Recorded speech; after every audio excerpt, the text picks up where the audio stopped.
Hi everyone. So in this video, we're going to start with our um, integration worksheets for IGCSE further pure maths. Now this worksheet is actually compiled of all the recent question papers from the year between 2019 to 2022. Okay, so in this paper, actually is categorized into three content: area, volume, and rate of change. All these concepts actually require, like area and volume will only require entire concepts about integration. Rate of change might require concepts about integration or might require concepts about differentiation. Mostly rate of change is about differentiation, but sometimes they would also ask a little bit about integration. So that's why I have added integration, rate of change in this worksheet for integration. And yeah, I think solving this chapter-wise problems are quite important because this kind of clears your basics from each chapter and makes you understand the topics from maths much more clearly. So now we have, I have this booklet available, which is called Chapter-wise compiled booklet. In these worksheets for all the videos that we're going to make for IGCSE Further Pure Maths, we're going to solve few worksheets, but on the worksheets, they will be like on maximum um, 15 to 20 questions based on that topic. But if you want to practice more questions from that topic, and again, the question must follow the Pearson pattern, you can buy our chapter-wise booklet because we have actually compiled all the question papers according to their chapters. And maybe on any chapter, you might be actually expecting to receive like 100 to 80 marks for that specific chapter. Okay, so solving chapter-wise question papers is very good for practice. And then again, this is our second booklet, which is for our formula booklets. All the formulas that you need to remember: the trigonometric equations, integrations, trigonometric integrations, differentiation, right? There are a lot of difficult and tough formulas that you need to memorize for your further pure maths. So I would suggest buying these two books because but memorizing the formula and practicing enough maths is quite important, right? Okay, so yeah, that's it. We will start with our overall integration worksheets. Now we are obviously starting like following that content. We're going to first solve few questions from area under the graph for that integration worksheets, and then move on to volume, and then again after that we move on to rate of change. Okay. So this question is from Jan 2020, paper 2R, as we can already see. All these questions are already like given that from which year these questions are actually being taken. So let's start with question one. Or this is actually question 10 of that specific paper. So now in this question, it says that the equation of a curve C for y equals to fx. The equation for that curve C is referred to be the y is equals to fx. But you're not actually provided with the equation for that curve. You're actually provided with this equation, which is a differentiated equation of that curve because it has f prime, right? F prime indicates that it is the differentiated equation, not the original equation. Okay, so this is the differentiated equation, but there's again another problem that it has this alphabet involved. And again, it's stated that the alphabet is not equals to zero, right? That means it has a value, but that is not zero. Now it also says that the point with coordinates 2, 0 and -1, 9 lie on that circle C, and we have to find out the original equation for that curve C using using these two coordinates and that differentiated equation. Always remember that if you want to find out the original equation from the differentiated equation, you just have to go to the reverse way, right? And you can actually find out the original equation from the differentiated one by just integrating the differentiated equation. So this is how the overall pattern works. That if you have the original equation and you want to find out the differentiated equation, right? Then I would say you just have to differentiate this part. For this part, you just have to differentiate. And if you if you have to find out the original equation from the differentiated equation, you have to do integration. So it's like the reverse of differentiation is integration. So this is integration. So now in this case also, we have to integrate that f prime equation to find out the original equation for the curve C. But there's another problem that after integration, there will be a constant C that you have to calculate. But again, other than constant C, we still have this alphabet P, right? So these values of P and C can be calculated using these two coordinates, 2, 0 and -1, 9. So basically, we'll first find out an expression for the equation of curve C, and after that, we're going to substitute these coordinates into that following equation in order to do simultaneous equation after that. Like I have to do like substitute one equation into another, or I have to do like elimination process to find out the values of P and C. So let's start. I'll first try to find out an expression in terms of P and C for that equation for the line for the curve C. So we are starting with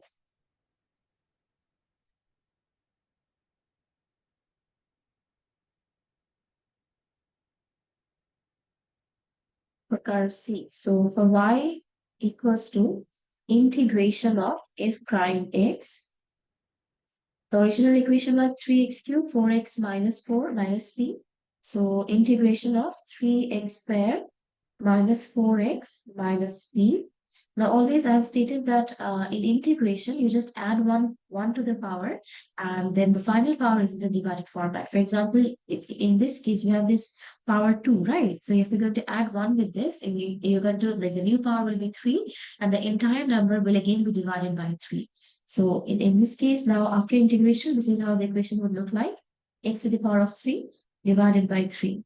Again, you have 4x. X means that the power over here was 1. So 1 plus 1 would be 2. So now you have 4x squared over 2 minus px and then again plus c.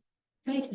The equation is done, but we can still further simplify it. For example, 3 can be cancelled out with 3, 4 can be cancelled out with 2. So finally, it will look like x cubed minus 2x squared minus px plus c.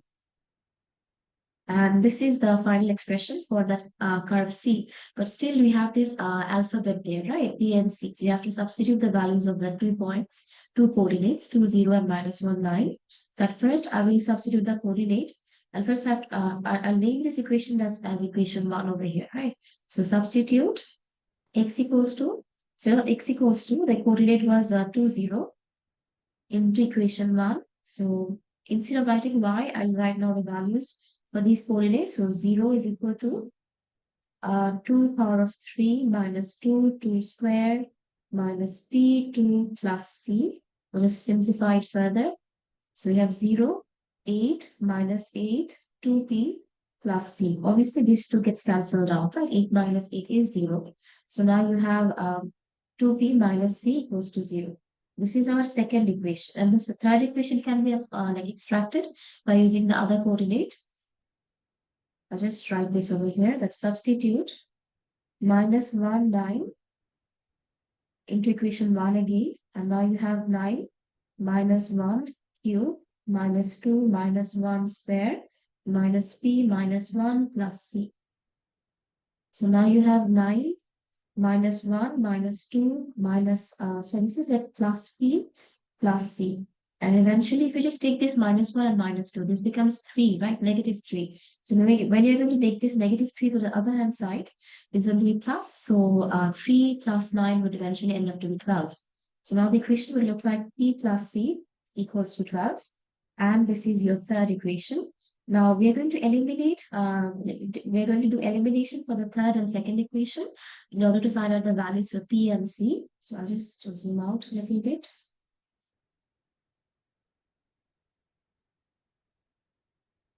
I'm trying to have like, do most of the maths in one page because I do not have much space maybe for this maths. Right, so we will start doing elimination from this part.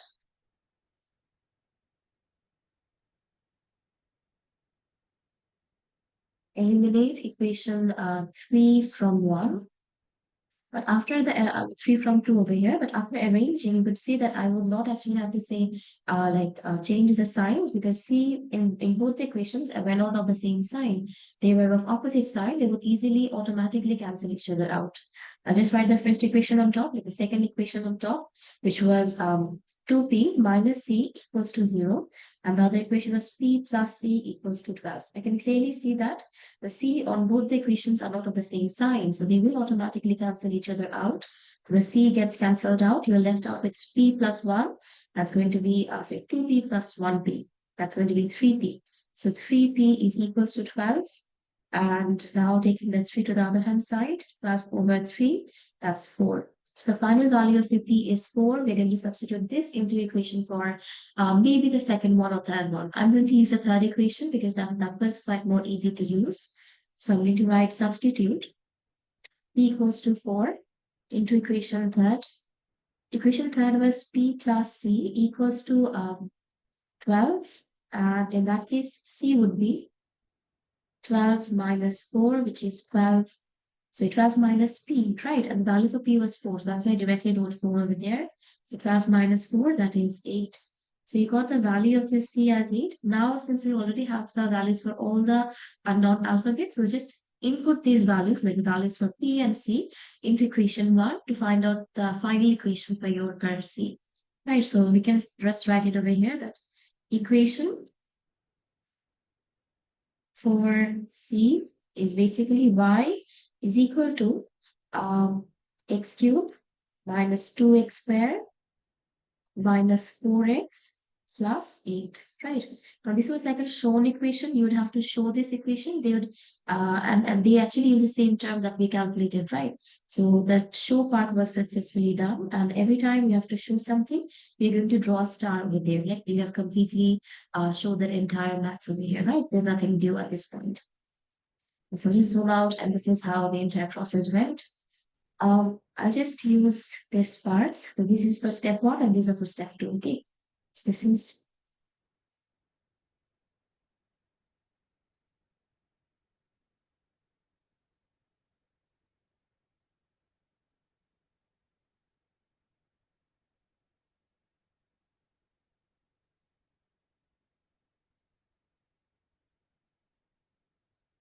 so that when you guys are going to revise from these videos, it's just more clear that from where to start and when to end.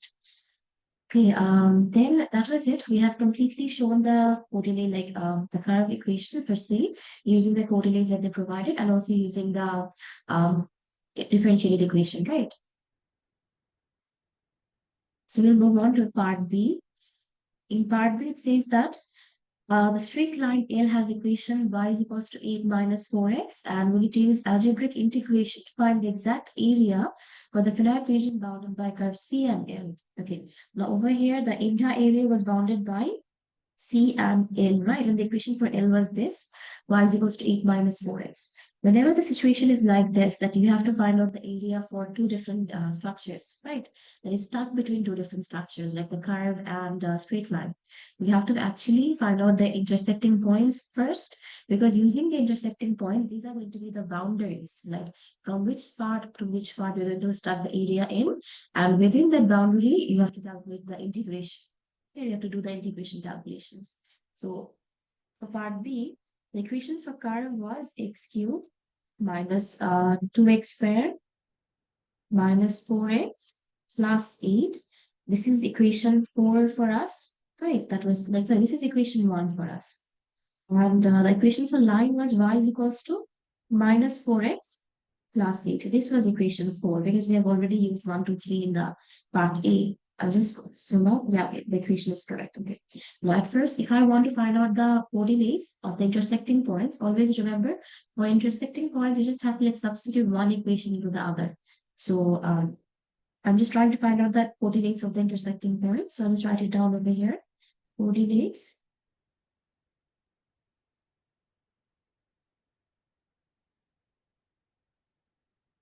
of intersecting points. So we're going to write that substitute equation 4 into equation 1. And in that case, you have minus 4x plus 8 equals to x cubed minus 2x squared minus 4x plus 8. So after this, I'm going to take everything to the right-hand side because x with a maximum power is present on the right-hand side. And in most of the cases, I usually do not want to make the x with a maximum power negative because it's just more confusing for me to work with. So whatever I have on the left-hand side, I'm going to pull it to the right-hand side. So we're left with negative 4x plus 4x plus 8 minus 8. I can clearly understand that 8 and 4x's will be cancelled with each other, right? So this gets cancelled out, this gets cancelled out. Finally, you're left with x cube. I mean, whatever I am left with, I'll just take this to the left hand side again. I'm just going to like flip the equation at this point. So it's like x cube minus 2x squared, 0, and then taking 1x common. So taking x squared as a common factor, so x minus 2x equals to 0. So x minus 2 just equals to 0. And in that case, we can easily find out the two coordinates, like the 2 points of the coordinates, so 2 coordinates of the points where the curve and the line are going to intersect with each other. So this is 0, and the second one would be x minus 2 equals to 0, which is x equals to 2. Right, so these are the two coordinates where the line and the curve are going to intersect.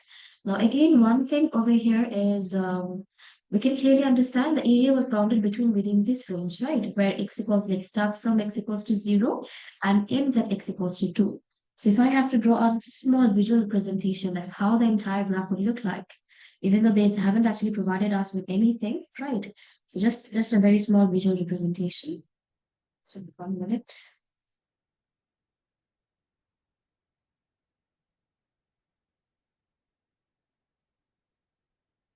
Your curve here was in a quadratic, like sorry, was a cubic equation. And maybe this is, and your line over here is a downsloping line, right? So for downsloping line, this is how your line must behave.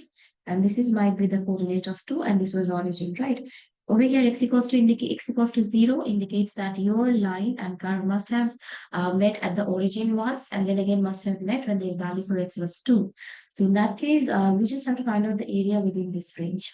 In order to find out the area within this range, there's always an equation that is situated for this particular area, and that is usually curve minus line. Okay, and we already found this out from this part because this is basically curve minus line. Like this was the part of your curve, and we're taking when you're taking this to the right hand side, you're actually subtracting the line from curve, and after entire simplification, this is how the equation would look like.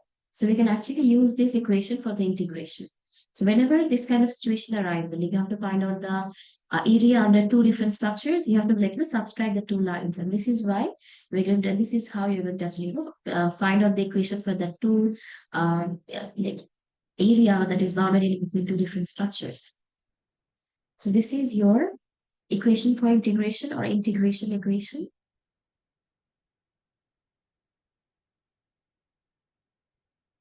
Okay, now from integration equation, you have to start doing that.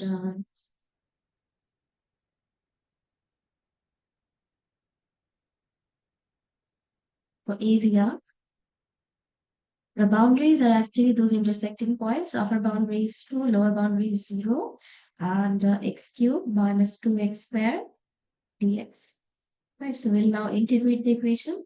So it's going to be x to the power 4 divided by 4 minus 2x power 3 divided by 3 plus c. Now again, in integrations with boundary, this is integration with boundary, right?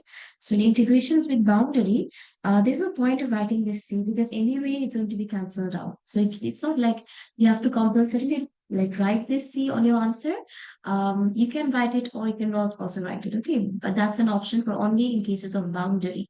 Without boundary integration, you have to write that c over there in your equation. So if I'm just going to put the boundaries over here, x to the power 4 divided by 4 minus 2 x to the power of 2, sorry, 2 to the power of 3 divided by 3 plus c. This entire thing subtracted from 0 power 4 by 4 and 2 0 power 3 by 3 plus c. Obviously, these things get cancelled out, right? Because they were all zeros. And at the end, you're left out with 2 to the power of 4 by 4 is 4. And then 2 to the power of, sorry, 2 multiplied with 2 to the power of 3 divided by 3 is 16 by 3. So you have 16 minus 16 by 3 plus c. This was positive inside the brackets, but outside the bracket there was negative, so it's going to be minus c. Right, that's what I was telling at the very start that integration in case of integration with boundaries, writing the constant is not that much important because at the end they're going to cancel each other out. So it gets cancelled each other out, and you're finally left out with 16. Sorry, made a mistake. This is actually 4. 4 minus 16 over 3, and you are left out with negative 4 by 3. or wait 1 minute. 2 to the power of 4 divided by 4 minus,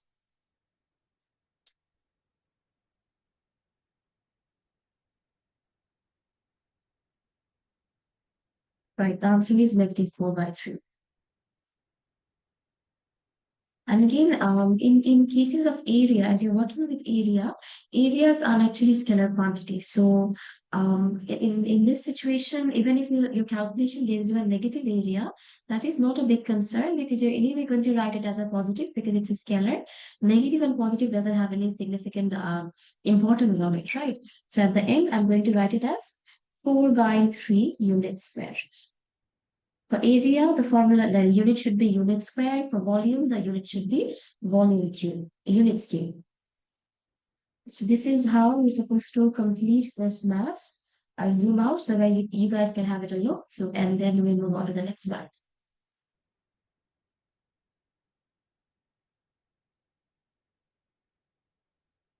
Okay, so we are moving to the next maths. This is again from Jan 2020, paper 2.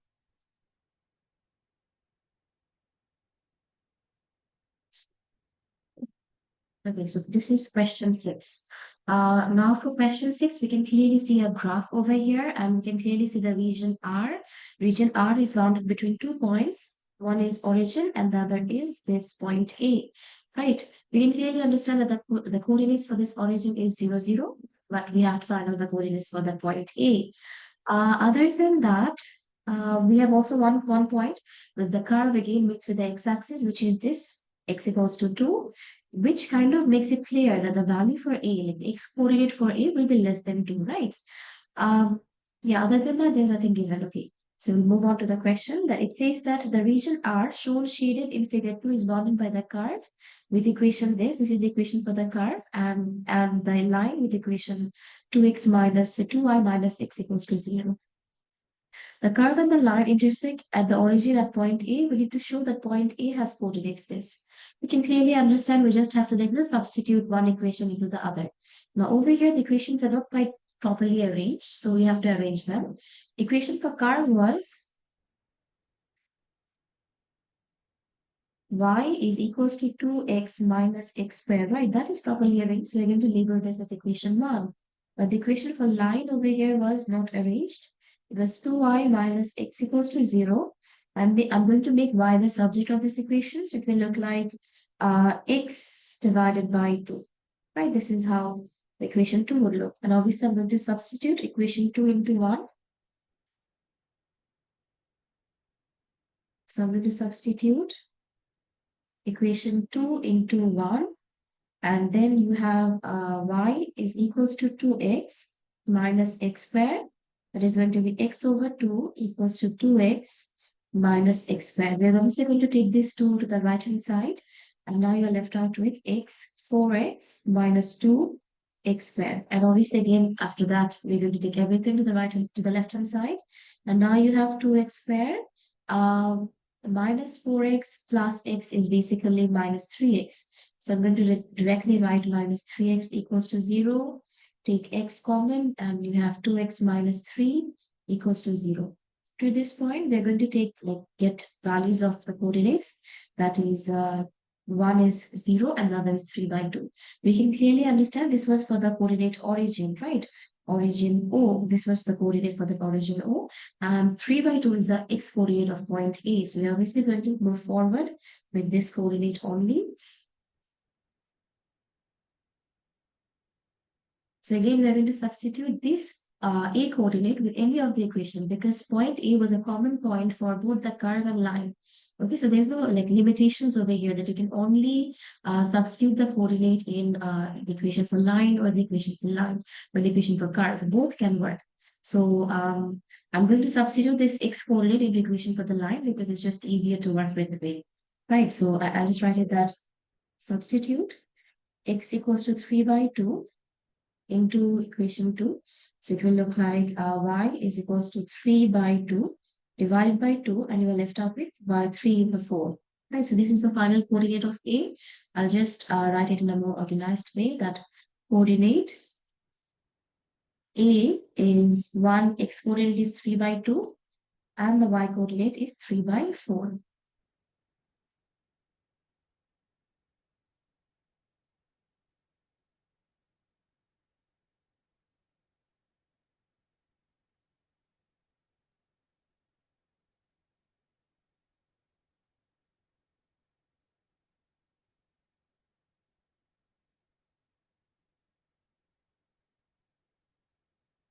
But if you guys have any problem from this part A, then you guys can certainly comment in the comment section, and I'll try to reply as soon as I can.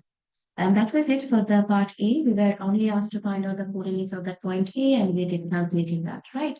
So this is it. Nothing else than this. Nothing more than this is required. After this, it says that like this is actually quite a mixture. I didn't focus over here while making this worksheet. The region R is rotated through 360-degree about point X. Use algebraic integration in terms of pi to find the volume of the solid formed. Now, this is actually a question from the volume section. It accidentally got slipped out of my mind and I got this in the area section. Okay, so I'll just write at the very top, this is for a volume maths.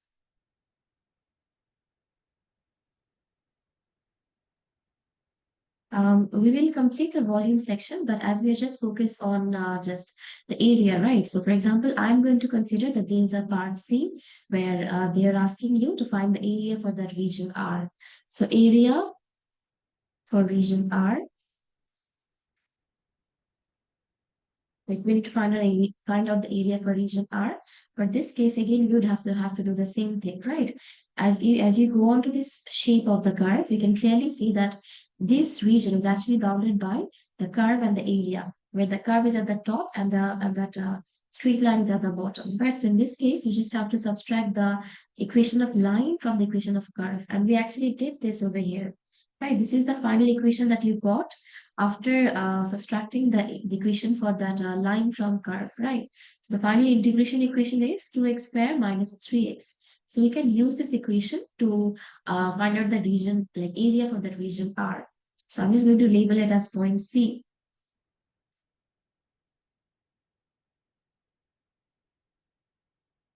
And we also have the boundaries, right? We can only see from that graph that the area was bounded between the origin and point A, and we're only focused on the x coordinates of these points whenever we want to find out the area, right? So I can just write area is equals to integration of 3 by 2 and 0, and the equation was 2x squared minus 3x. So after this, the integration will look like 2x cubed divided by 3 minus 3x squared divided by 2 plus c. Again, I'm just going to write plus c over here in the first line, and after that, I will not continue to write c over there in the next lines. So in the next part, I'm just going to input the values of the boundaries into the equation, into the integrated equation. So now you have 2. 3 by 2 is actually 1.5, right? So I'm just going to write 1.5 by 3 minus 3, 1.5 square by 2, and this should be subtracted with 2 0 cube by 3 minus 3 0 square by 2. Obviously, these things will be 0. Like the entire second expression would be cancelled out because everything is getting multiplied with 0. That will certainly not give you any value. So I'm just going to use my calculator after this to find out the values for this total area. Minus 3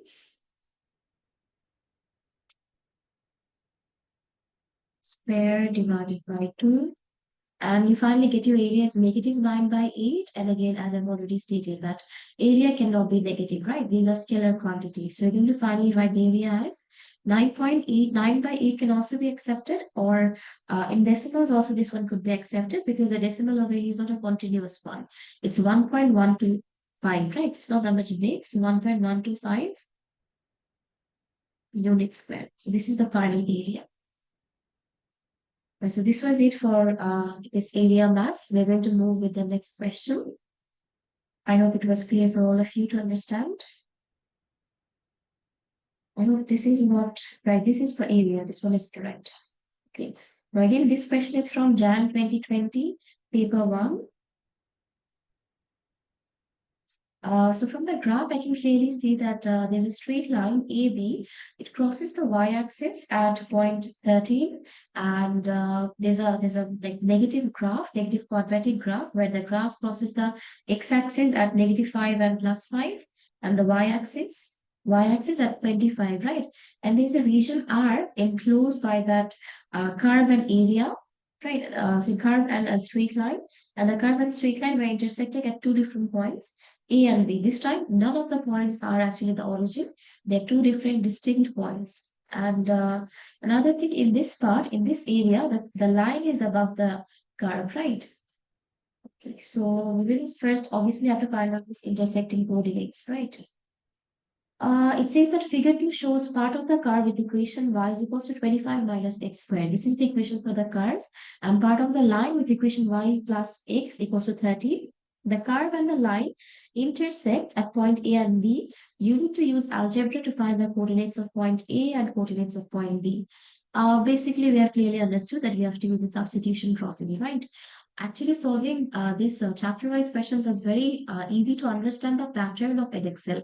Like in the recent papers, their questions are a little bit different from this particular pattern, but still they're going to follow the same pathway, right? So if you're going to focus on solving one chapter, like solving like few questions from one chapter repetitively, then only you can actually focus on or understand the pattern that Excel uses. It's just very easier to understand that how every question will be related to the other one, and it also increases your creative thinking and critical problem solving tasks.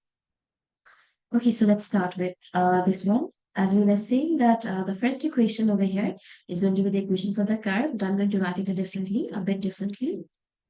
So this is curve y is equals to 25 minus x squared. This is equation 1.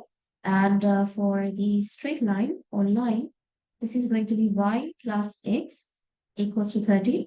But I'm going to write it as y is equals to 13 minus x because I'm going to substitute this equation with the first one. So I have to make y the subject of this equation.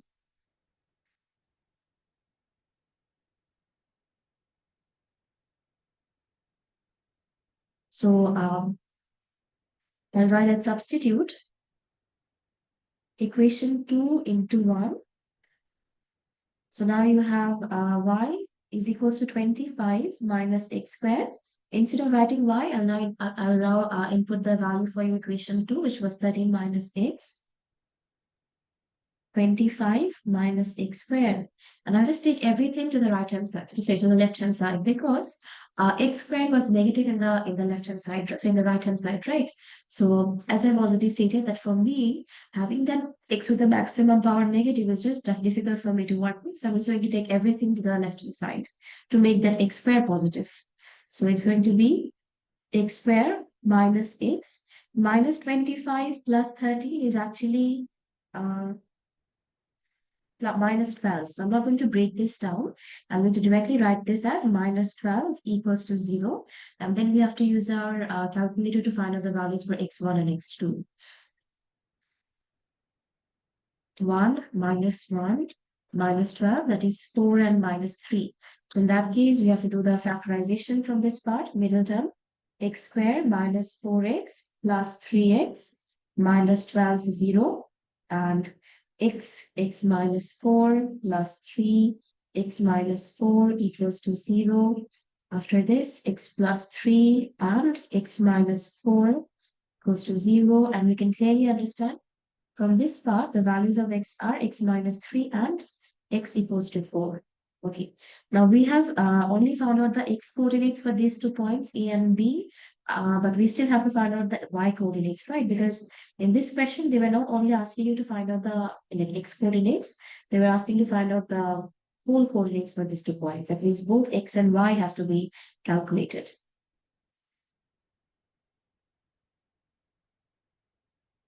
So I'm going to substitute this equation into any of the equation because as I've already stated, A and B were actually common points, right? So you can input this x values to either the equation for the curve or line, and that will directly give you the values for your y coordinate for this corresponding points. Another thing to identify which one will be the coordinate for A and B, You have to understand that point B is at the positive x-axis and point A is at the negative x-axis. In that case, 4 is actually the coordinate of point A and minus 3 is actually the coordinate of point B. So I'm going to substitute these values into equation 1. So now you have, or equation 2 also, no, equation 1, okay? So I'm going to write substitute x equals to 3 into 1, sorry, into 2. Then you have y is equals to 13 minus 3. That's going to be 10. So the y coordinate of B is 10. And substitute x equals to 4. Oh, wait, sorry. This was actually minus 3, right? If this is minus 3, then this minus would be positive, and you get 16 over here. 13 plus 3 is 16.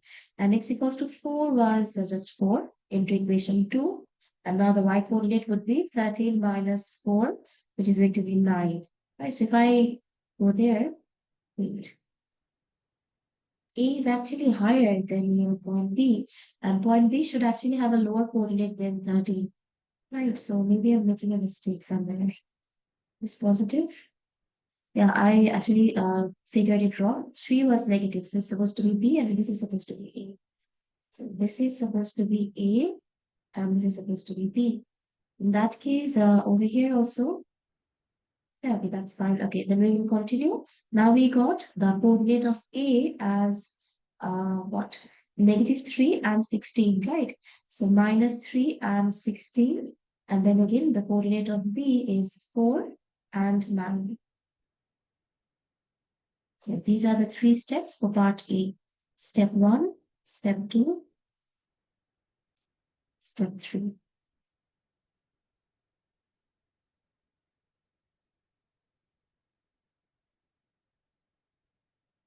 Okay, now after part A, we have this part B. The region R shown shaded in figure 2 is bounded by the curve and a straight line and the x-axis. We need to use algebraic integration to find out the area for the region R. We can clearly understand that in order to find out the area for the region R, we have to first find out the equation for integration, right? And that should be like subtraction of the line from the curve or from the or either way around. We can also subtract the curve from the line, and that equation could also be used. So over here, we have already did this. This equation is actually for that subtraction between the line and the curve.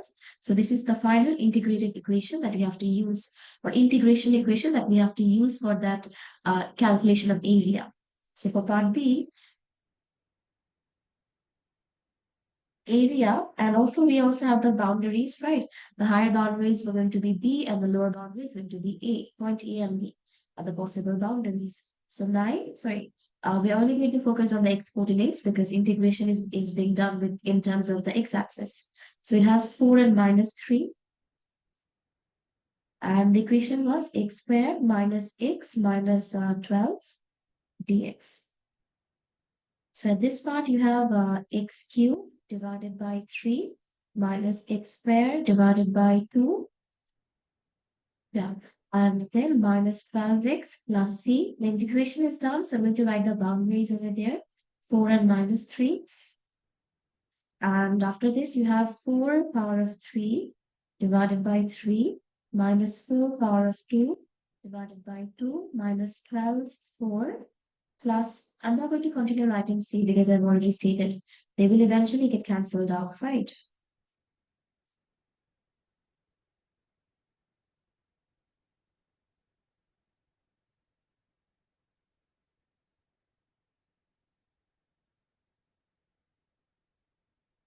So I'm going to write minus 3 inside the brackets, nothing else changes.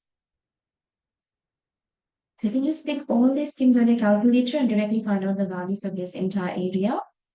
So it's going to be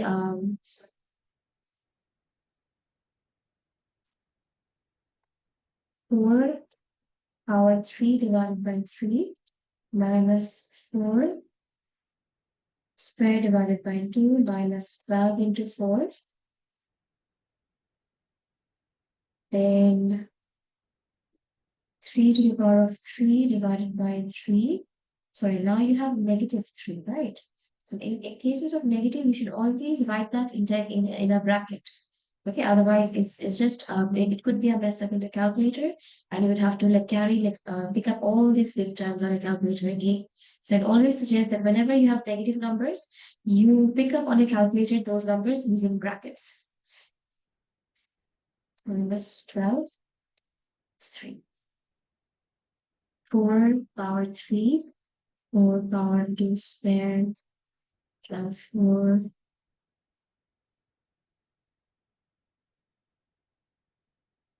And always recheck before moving on because you might have any mistake and you could easily calculate, find out the mistake before. So after this, you get like negative 343 over 6. Obviously, I'm going to write it as a mixed fraction. So it's going to be 57, 1 over 6 unit square.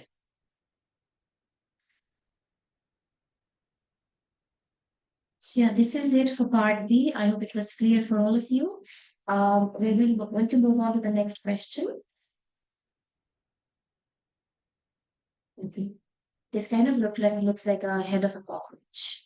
Um, okay, this question is from June 2020, first paper R. Now over here it has a lot of work to do actually. Okay, so in this case it is actually a combination between two quadratic equations, right? S and C.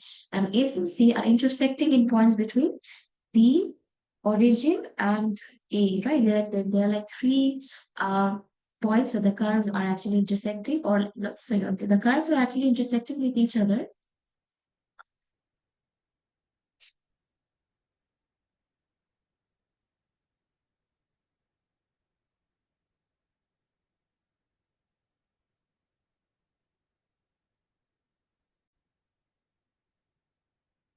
Right. So as we were saying that over here, the curve C and curve S are only intersecting at point B, but curve C is intersecting at point like x-axis in point A, and curve S is intersecting with the origin at point O.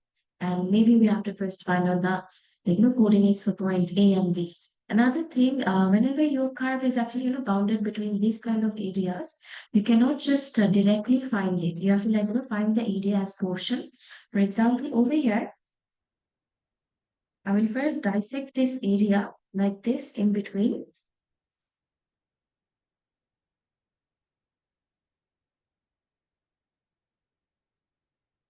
right? The area from the very middle. And from this is also going to be the exponent of point B, right? And we can find out the area separately for this part and then the area separately for this part. So this is going to be area 1 and other one will be area 2. Sorry. This is area 1 and this is area. Now over here, the region R shown, like let's read the question now. It says that the region R shown shaded in figure 2 is bounded by the x-axis, the curve is, and the equation with y is equals to 2 sine x, and the curve C with equation y is equals to 2 cos x. Okay.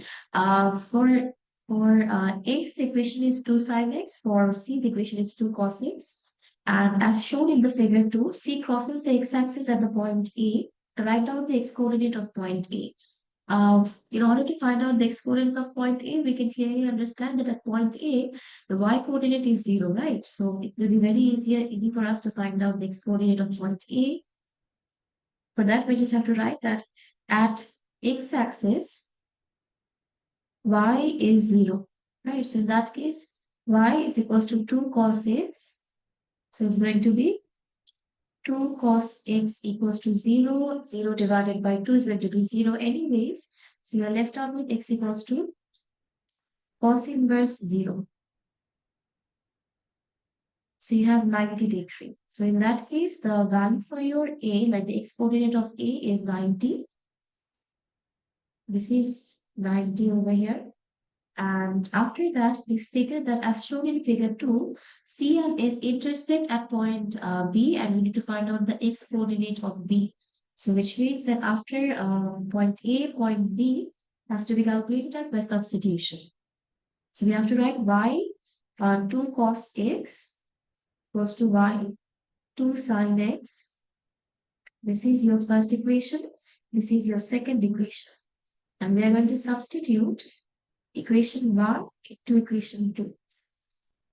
So now you have 2 cos x So I should write it like this. 2 sine x is equals to 2 cos x. So if I'm going to do like take everything from the left hand side, from the right hand side to the left hand side, is going to be 2 sine x divided by cos x is equals to 2. And obviously sin x by cos x is tan x, right? Sin by cos is tan. So you have 2 tan x equals to 2. And now you have tan x 2 divided by 2, which is 1. So at the end, x is equals to tan inverse 1, which is tan inverse 1 is 45 degrees. So in that case, the x coordinate of B is 45 degrees. For part B, I think we also need to find out the y coordinate of B also. No, they were only focused on the x coordinate, so that is done. This is 45 degrees. Now we can actually find out the area 1 because you can clearly understand that area 1 is actually the area in between the curve S and this line BX, right? Um, I'll just use a highlighter to explain this. This is actually in the area 1 is actually between curve S, and area 2 is actually a combination of this curve C and the straight line. Sorry. So for part C, we will start from here.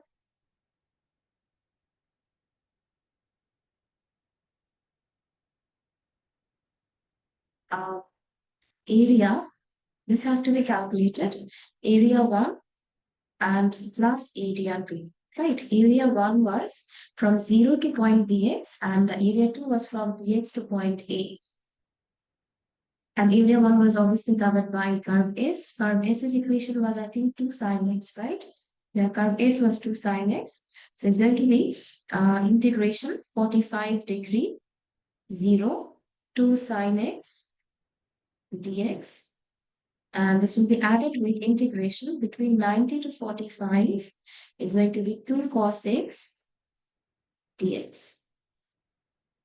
And after this, we will do the integration overall.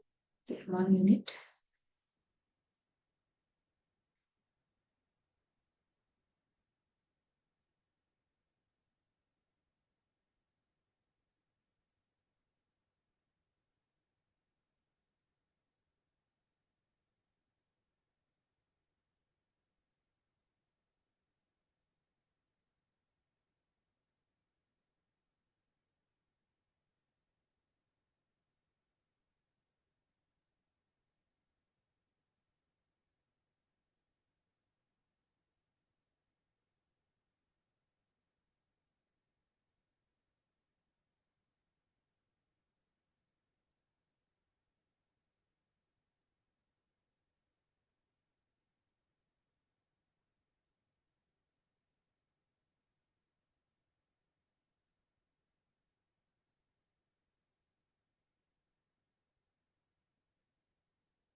Sorry, as I was saying, the integration of sine x is actually negative. Sorry, let me just Google it. I forgot the formula. I think sine x was negative or cos x was negative. Right, sine x was negative.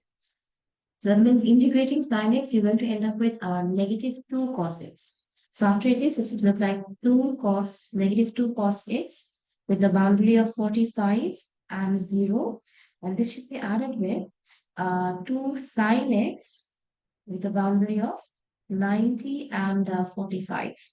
At the end, this is going to be 2 cos 45 degree minus 2 cos 0. Right, this is one part, and this should be again added with 2 sine 90 minus 2 sine 45. So if you're going to need to find out the value, you have to write entire expression on your calculator. And this is negative 2 cos 45 minus 2 cos 0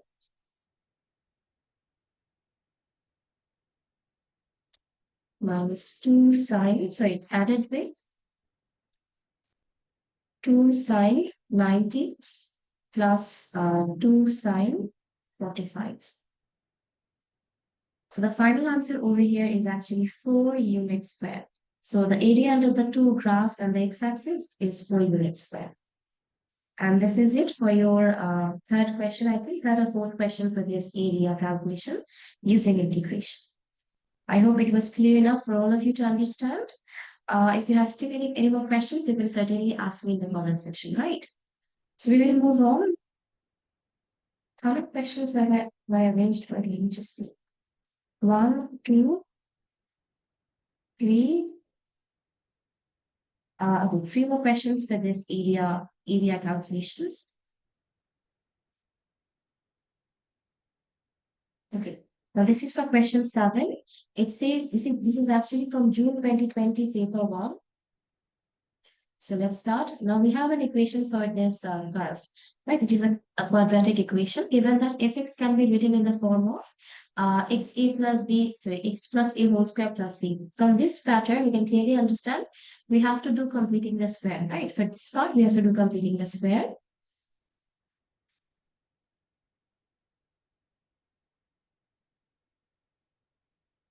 The square and we need to find out the value for a and b. Okay, so for completing the square, I always use the formula method x square 9x plus 14. Um, for part A, the equation was x square minus 9x plus 14 equals to 0. Now you have the value, like you have to write the coefficient of these quadratic equation. Let me just rewrite it.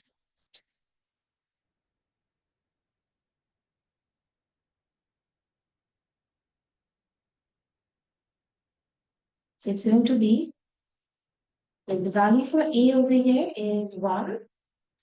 The value for B is minus 9 and C is 14.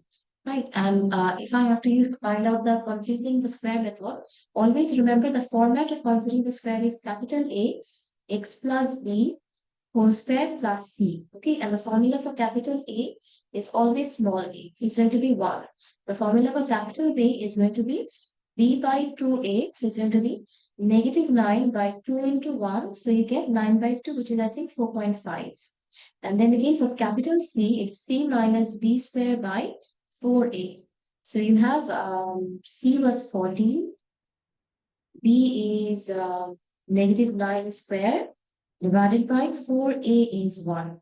So if you just calculate this directly on your calculator, negative 9 square 4, you get minus 6.25. Now if you remember in your question, the format was actually x plus a whole square plus b, right? So this is how it will look like. X minus 4.5 whole square minus 6.5.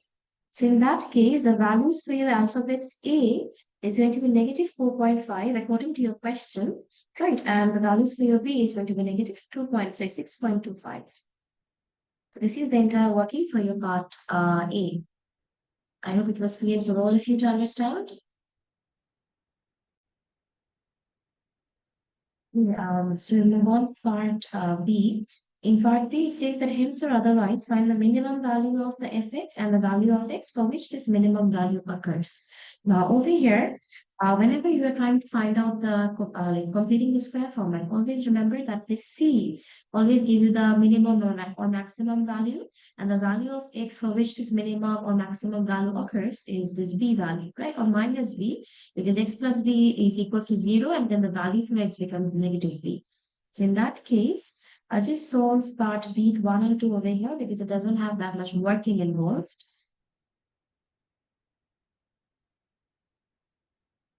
So it's going to be part b1.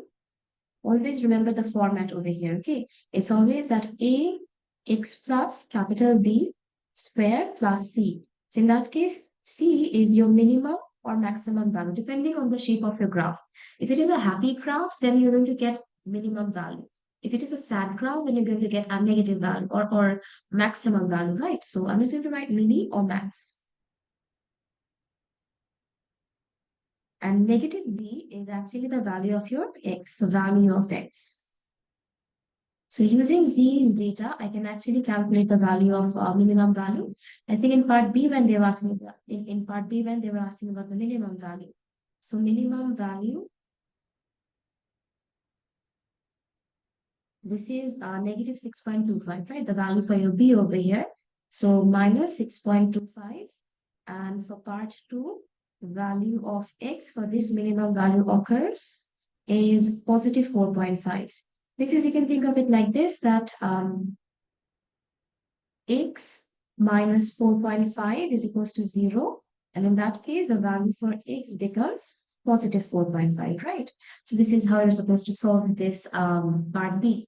Now, after this, it says that the curve C with equation y is equals to fx, and the line L has, there's a line L which has an equation of y equals to x plus 5. We need to find out the coordinates for the intersections for C and L. We're clearly aware that we just have to find out the intersecting points, like substitute the equation for a line into the equation for curve. So for part C, equation for curve was x squared minus 9x plus 14. This is your first equation, and the equation for line was y is equals to x plus 5. This is your second equation. So we're going to substitute 2 into 1, and that would be x plus 5 is equal to x squared minus 9x plus 14.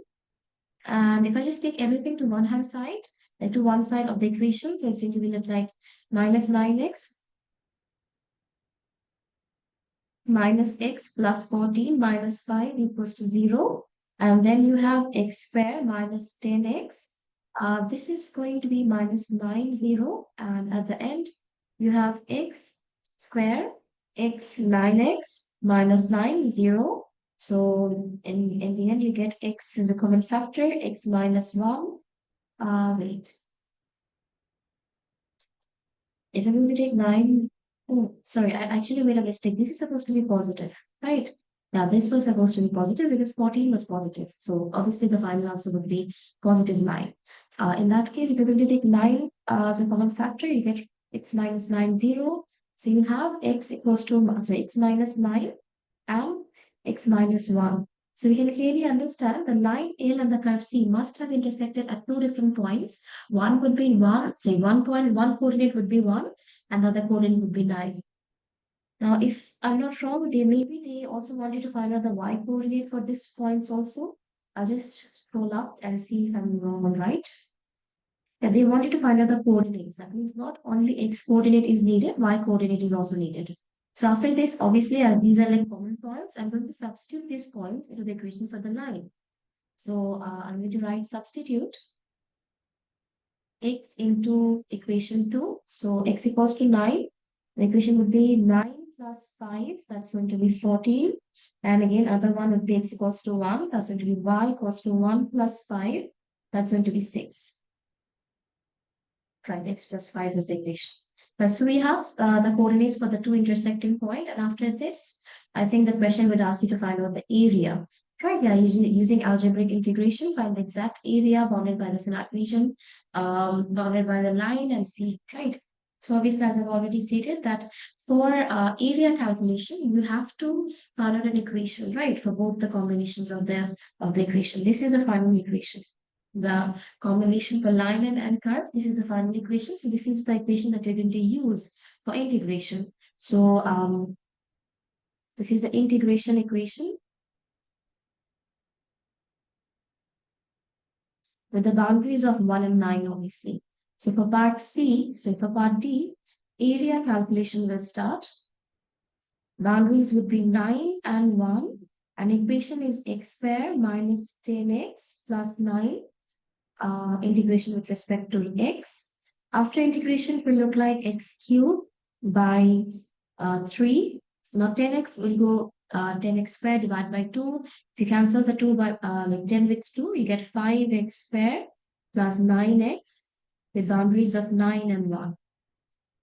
So you get 9 cubed minus 3 minus 5 squared, just 5 squared. So it's going to be 5 9 square plus 9 9 And after this similar equation with the values of 2 inside the entire expression, sorry, with the value of 1 inside the entire expression.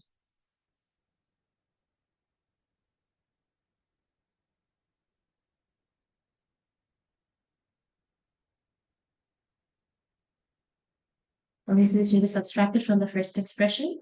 And now you have 9 cube divided by 3 minus 5 multiplied with 9 square plus 81, right? 9 multiplied 9 is 81. And then subtracted this from 1 by 3. Sorry, I forgot to write the divide sign.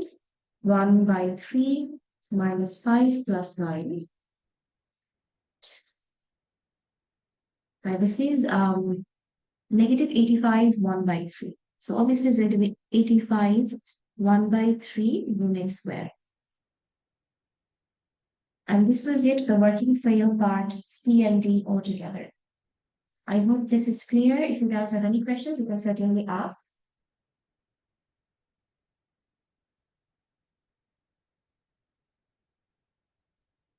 Okay, then we are moving on to the next question.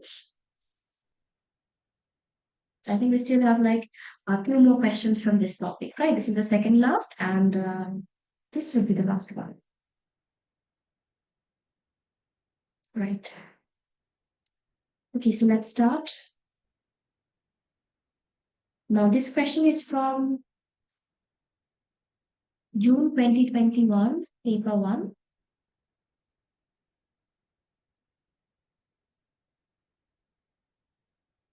Now, using a formula from page 2, show that cos 2x is 1 minus 2 sine square x. Now, this was actually taken from the actual question paper. We do not have access to that question paper at this point, but we can actually do that trigonometric identity using just the basics we know, right? Cos 2x has to be expressed in this, like finally you have to show the equation can be written in terms of 1 minus 2 sine x square. Okay. Now cos 2x is actually what? Can be broken down in terms of 1 minus, wait, yeah, formula should be like 1 minus, um, 1 minus, if you have cos 2x, then it should be, right, so we were trying to prove this cos 2x in terms of 1 minus 2 sine square x, right? So we'll move down and do the working over here. For part A, we have cos 2x equals to, I mean, we don't have anything equals to, we have to break this down. So I'm going to break this down first as 2 cos square x minus 1. And again, cos square x can be broken down as 1 minus sine x, right? So I'm going to write 2, 1 minus sine square x minus 1. And if you just multiply 2 with this, everything inside the bracket, you have 2 minus 2 sine square x minus 1. 2 minus 1 is 1 minus 2 sine square x. And this is the final shown equation, right? So we are completely done with part A. We'll now move on to part B. Another thing, if you guys cannot understand, over here I use the equation cos square x plus sine square x equals to 1. And again, all these formulas can be found out in your formula booklet.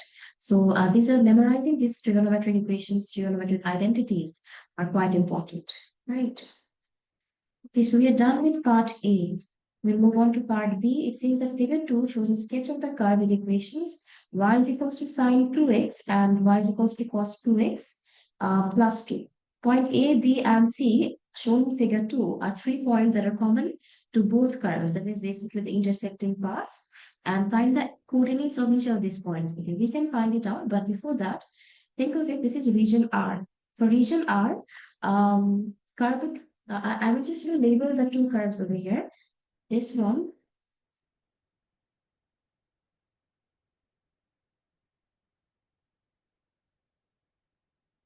this one is a curve 1, and the red one is a curve 2.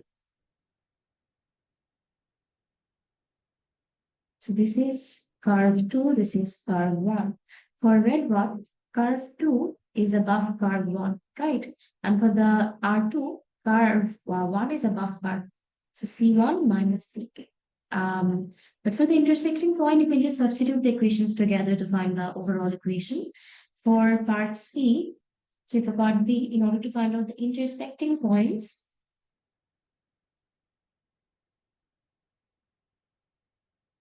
right, you can write it like this, that for C1, the equation was y equals to 2 sine x plus 2. I think this one was the line. Sorry, this sine x plus 2. More 2 in front. And for C2, the equation was y 2, so cos 2x plus 2. This is equation 1, this is equation 2. So we're going to substitute the equation 1 into 2. So now you have substitute equation 1 into 2. So after substituting equation 1 into 2, you can write the equation would look like sine x plus 2 and then cos 2x plus 2. Remember at the very part A, we could have broken down cos 2x in terms of 1 minus 2 sine square x, right? That will be handy. We can again clearly understand that this 2 will eventually be cancelled out. So at the end, you have sine x, and I'm going to input that cos 2x value over here. So it will look like minus 2 sine square x. Again, I'm going to take everything to the left-hand side. It will be 2 sine square x plus sine x minus 1 equals to 0. This completely looks like a quadratic equation, right? X square, x, and 1. So you can just do middle term from here, factorization from here. So it's going to be sine square x plus 2 sine x minus sine x minus 1, 0. And you can take 2 sine x as a common factor, and it will be sine x plus 1 minus 1, then sine x plus 1, 0. So you have 2 sine x minus 1, and then again sine x plus 1, 0. Finally, the values of your x would be, I will actually want to use this area over there. So this is continuation of b, right? So of part b. Now you have 2 sine x minus 1 equals to 0, right? So 2 sine x minus 1 equals to 0. That's going to be sine x equals to half. Right? So the value of x becomes inverse of half. So the value of x is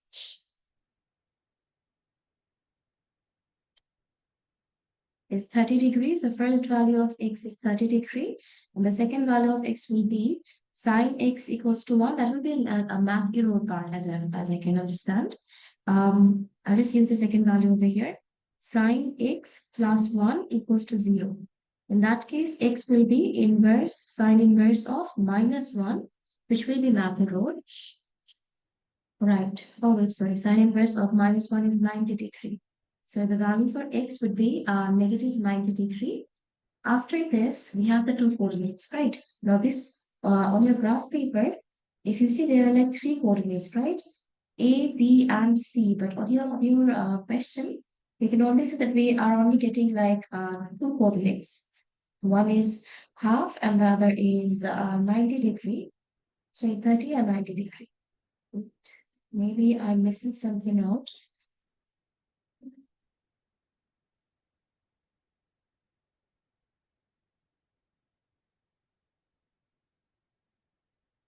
Minus 2, 1 minus sine, wait, 2 sine x squared. And then 2 sine x squared plus sine x minus 1. This is a quadratic equation, so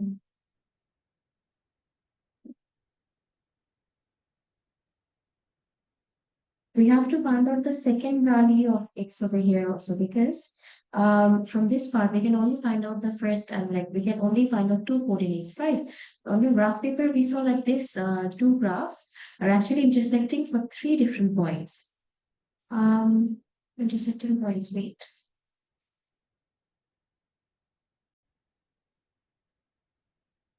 Okay, so over here, if you have to find out the three coordinates, there's one mistake that I did was sine inverse minus 1 actually gives you one minute.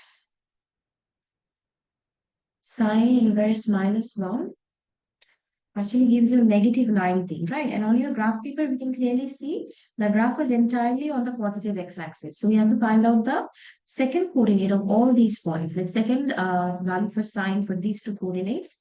For second value over here, it's going to be 180 minus first value. That's going to be 150. And in this part, it's going to be 180 minus 90, or maybe 180 plus 90 actually, because minus 90 is always plus. So plus 90, or should we actually write it like this? It would be better for all of you to understand. 180 minus 90, and the second value over here you get is 90. Right, so from this part, we're only going to accept this 30-degree, 150-degree, and 90-degree. We can clearly understand this is the coordinate for your point A, this is the coordinate for your point C, and this is for point B. Now again, we only do not need to find out the x coordinate. We also need to find out the y coordinates maybe. Yeah, we need to find out the coordinates. So obviously y coordinate should also be calculated. So we're just going to input these values in any of the equation. I'm going to input this equation 1 because that's easier to do. This is again continuation of B, right? I think this is more confusing if I'm going to do this over here. So I'll just, carry it to the other page. And of this line because it's not needed anymore. Okay, now for the y coordinates, we're going to substitute values of x into equation 1. So equation 1 was y, we first substitute x equals to 30 degrees. So it's going to be y is equals to sine 30 plus 2, right? And then again, x equals to 90 would be substituted. This is for part A, right? Like point A. And this is for point B. So y is equals to sine 90 plus 2. And then for point C, that was 270. This is for point C. It's going to be y sine 270 plus 2. So now you have sine 30 plus 2, that is 2.5 over here. And then sine 90 plus 2, which is 3. And then sine 270 plus 2, which is 1. So finally, the coordinates of point A is 30 and 2.5. For point B, this is 270. And sorry, for B, it is actually 90 and 3 and 90 and 3. And point C, for this, it is 270 and 1. Right, these are the values of the three coordinates. After this part, they want you to find out the region R and region R2, R1 area. Right, actually, they do not want you to find out the area, they want you to find out the ratio of area 1 is to ratio of area 2. In that case, before we can find out the area's ratio, we have to find out the area individually, right? And we can clearly understand that over here, region R and region 2 are exactly not one area, they're separate areas. So we have to find out the area separately also. For example, for region R1, we have to subtract C1 from C2. And for R2, we have to subtract C2 from C1. Also, the boundaries will be different. For R1, the boundaries will be from B and A. And for R2, the boundaries will be from C and B. Okay, so for R1, it was C2 was at the top. That means sin X was at the top. And cos 2X was at the bottom. So over here, part C. Oh, wait. We do not have much space over here, so we will solve the next, like that questions part C over here. This was actually June 21, 1P question 11. Okay, so we are solving that part over here. June 2021, 1P question 11 in this section. Only the C part over here. For the area, it's going to be C2 minus C1. If I'm not wrong, you just need to check. The C2 minus C1 with the boundaries of B and A, which was 90 and 30, and dx, obviously in terms of dx. And then this will be added with 270 and 90, Sorry, I don't, I think I made a mistake or something. I think the x coordinate was not 270, right? The x coordinate was, wait, right, for point B, the x coordinate was 150, it was not 90. Ah, right. And again, over here, it's going to be added together. This will be 270. Sorry, my mistake. This is supposed to be 270. This is not for point B then. This is for point C. And in this case, this is for point B now, right? So for point B, the calculations will be a little different because you use a different value. For point C, the calculations are quite correct. I did use the correct calculation, but wrote the wrong calculation over here. Really sorry for this mess up. For point B, the coordinate was 150, right? So this is 150. So this is going to be 150. And the x coordinate with y coordinate will also change. Sine 150 plus 2 is again 2.5. Okay, sine 30 plus 2 is also 2.5. Right. Okay, so this is also your value. Y coordinate is same. So this is also 2.5. And over here, you're also going to get 2.5. Okay, now after this, we will move on to the calculations part. So far, there are no mistakes now from now onwards. So you have integration for between 150 and 30, and then you have integration between 270 and 150. The y coordinates are not needed over here, and this was for C2 minus, so this was for C1 minus C2. Obviously, in terms of x, we're differentiating in terms of x. Now you have C1 was sine x plus 2 minus cos 2x minus 2, right? Because it was plus 2, but we have a minus in front, so it becomes negative. The 2 over here gets cancelled out. This is dx integration with respect to 150 and like integration with boundaries of 150 and 30. And then again, this will be added with integration with boundaries of 270 and 150. And again, now we have cos 2x positive minus 2 minus sine x minus 2. Obviously, again, wait, this time the 2 over here will not be cancelled out. This time the 2 over here will be added together. Wait, if I'm not wrong, so yeah, okay, this is correct. Sine x plus 2x it was, but again we have a negative in front, so this 2 also becomes negative. So we will move forward. Now you have, for example, on this part, you just have sine x and cos 2x, right? Sine x becomes negative cos x. So you have negative cos x plus, sorry, not plus, you have minus sine 2x divided by x with the boundary of 150 and 30.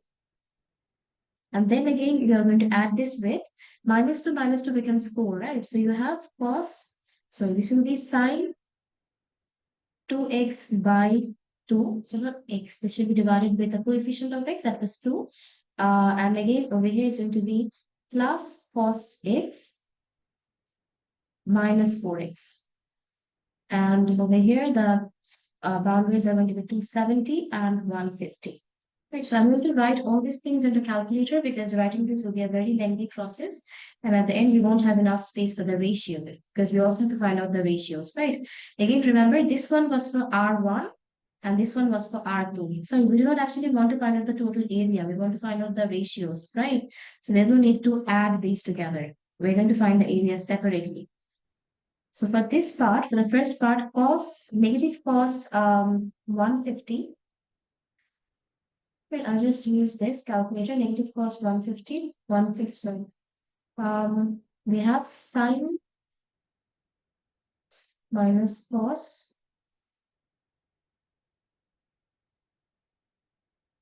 Lower bound was 30, upper bound was 150. No, wait, from this part, we cannot actually, wait, just 1 minute. Negative cos 150 minus sine 2 into 150 would be 300, right? So just like 300 divided by 2, and this will be subtracted from, again, negative cos 30 minus sine 2 into 30 is going to be 60, so I'll just write directly 60 into the sine space divided by 2. Finally, you get 3 root 3 divided by 2. So 3 root 3 divided by 2. And for R2, it's going to be sine 270 plus, so 270 into 2 is actually 540. So you can write sine 540 divided by 2 plus cos 270. Right, this will be added with, so this will be subtracted with sine 300 divided by 2 plus cos 150. Wait, another thing, they have this 4x, negative 4x, if we're going to add that. So negative 4, 270. So in this case, also negative 4, it will multiply with 150 this time. Wait, integration, so wait 1 minute. Over here, this was supposed to be positive, right? So over here also the 2 actually gets cancelled out. So there will be no 4x over here by mistake. So I'm going to take this together and then calculate it now. I'll just use the calculator and delete that 4x from this part.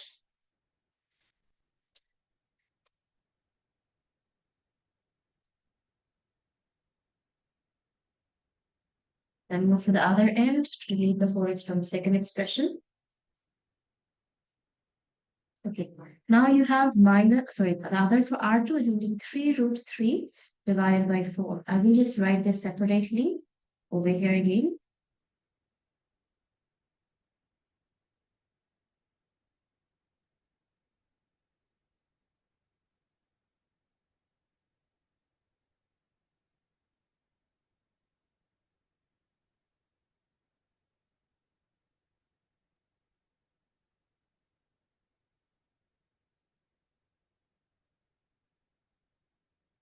So this is the area for R1 and this is the area for R2.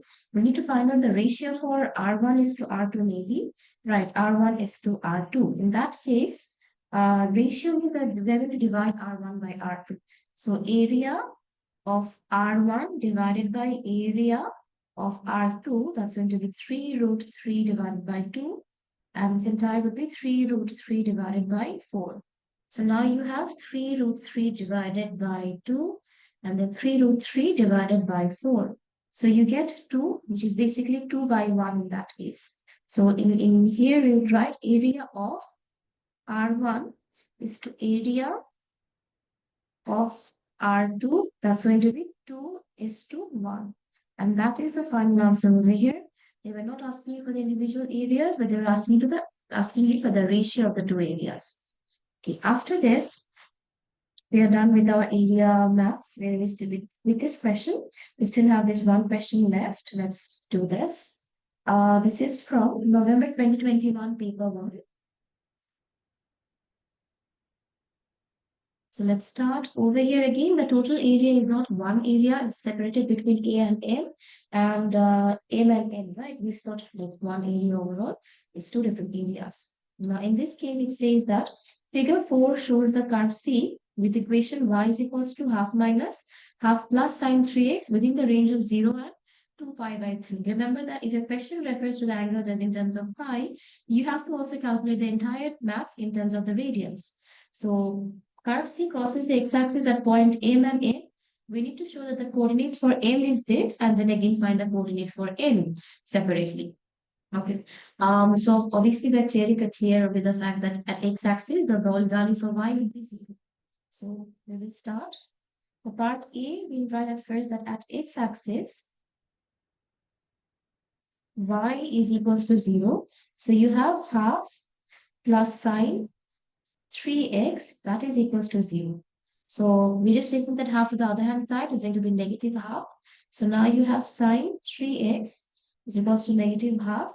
And then again you have 3x equals to sine negative half. So first change the mode of your calculator to radians from degrees and then sine inverse negative half is actually pi by 6, negative pi by 6, negative 5, yeah, negative pi by 6. So 3x is negative pi and 1 by 6 pi. Now, problem is on your graph paper, this is exactly in the terms of positive x-axis, right? So we're not going to accept this value. We are going to find like, second and third value over here. For second value, it's going to be pi minus first value. So it's pi minus pi by 6. That was the first value. And for third value, it's going to be 2 pi minus first value.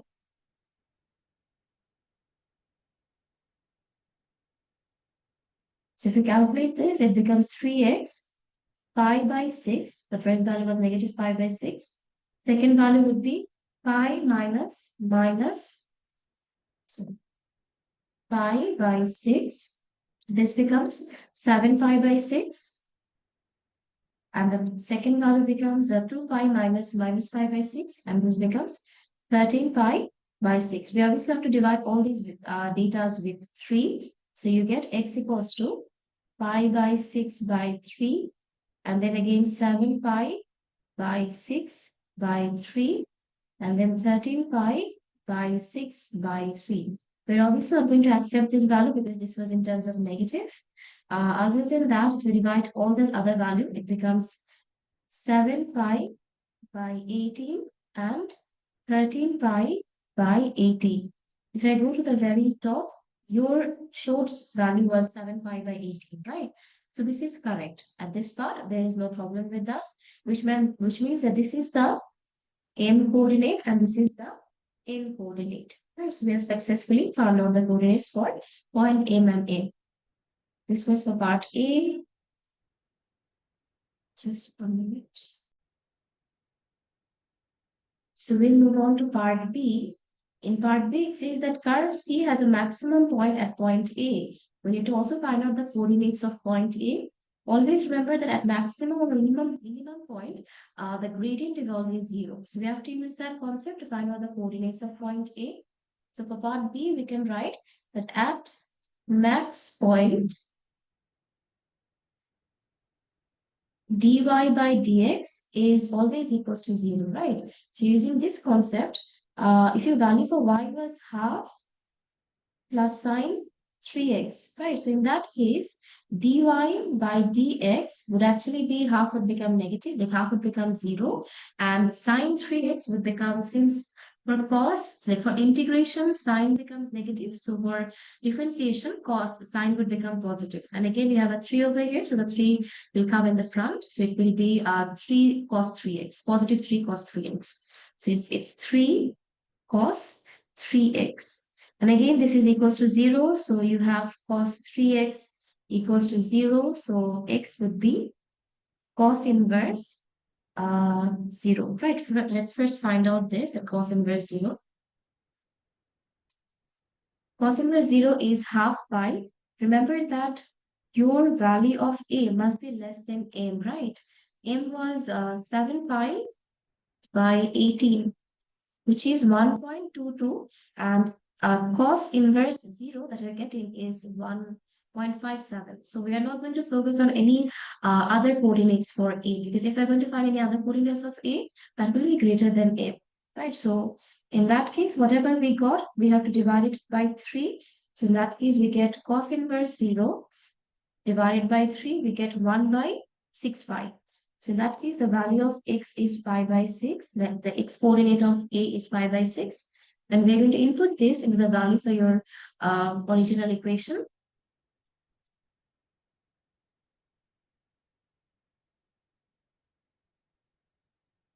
So y half plus sine 3 pi by 6.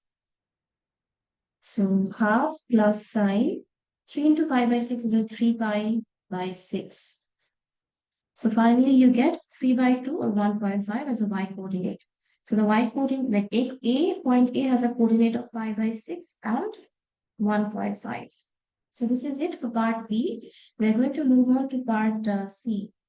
For part C, it says that the finite region shaded in figure 4 is bounded by the curve C, y-axis, x-axis from point O to N, We have to use algebraic integration to find out the area in three significant figures. Now over here again, the total area is not just one structure, this is two structure, right?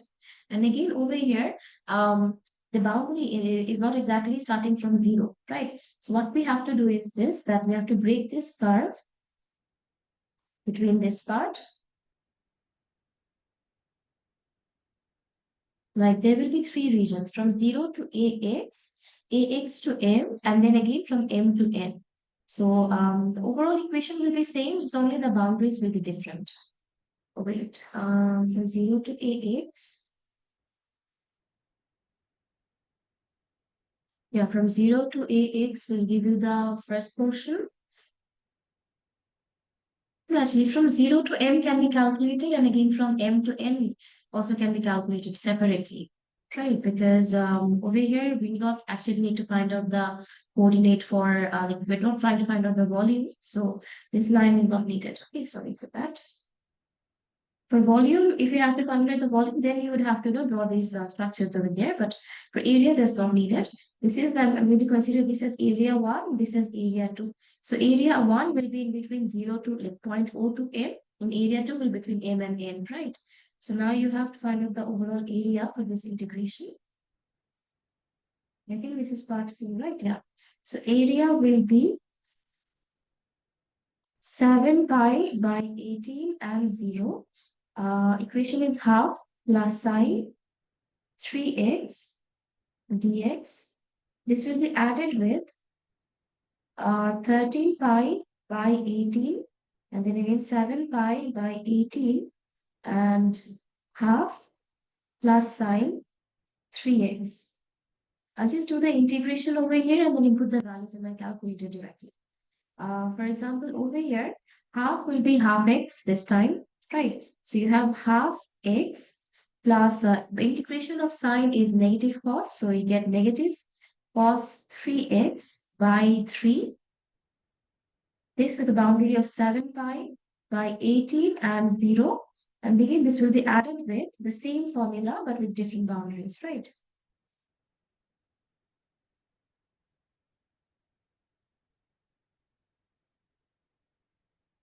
This is 13 pi, 7 pi over 18.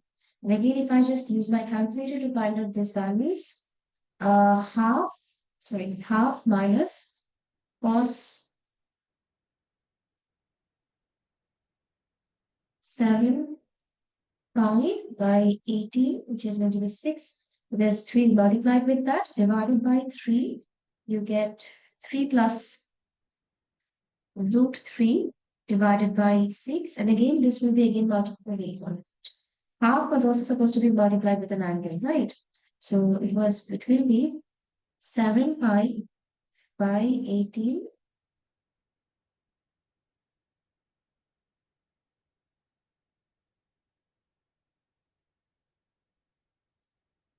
So you get over here, there's something in decimals. In 1 minute. Half x minus cos 3x by 3. Right. But in decimals, you're getting this, so I actually have to write this all together. Right. So in that case, after this, you have to like subtract half multiplied with 0. And then again, cos 3 into 0 is 0 divided by 3.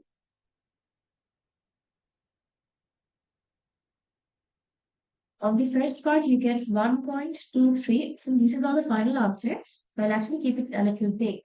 Okay, so it's going to be 1.232874.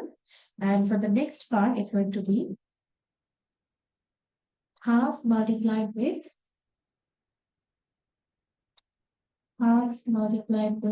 7 pi divided by, sorry, that's going to be 13 pi divided by 18 first. So 13 pi divided by 18. And then again subtract it from cos 3. That's going to be 13 pi divided by 6. And entire thing divided by 3.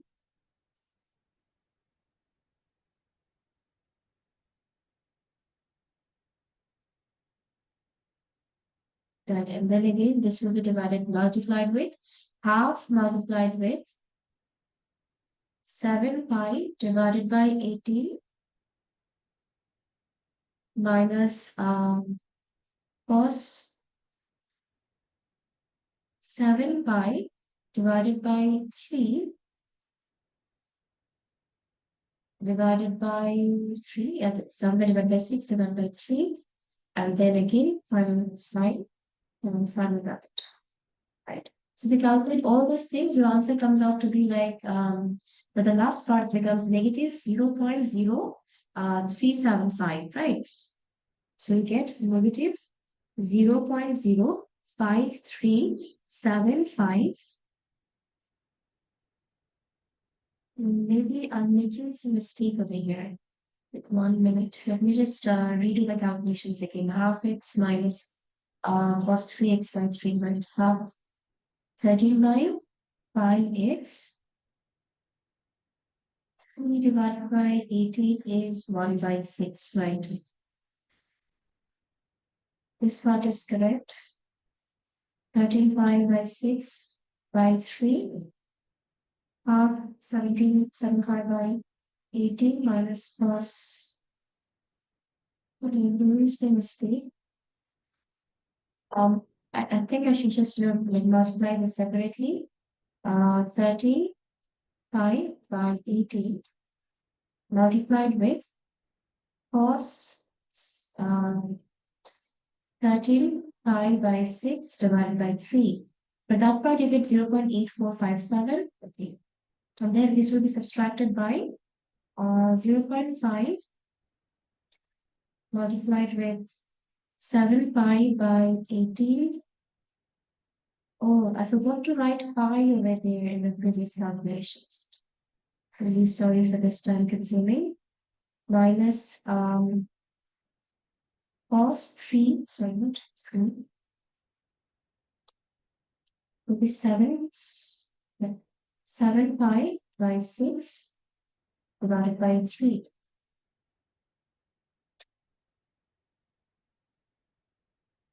7 pi by 18 and then cos 3x by 3. Let me just do this calculation and then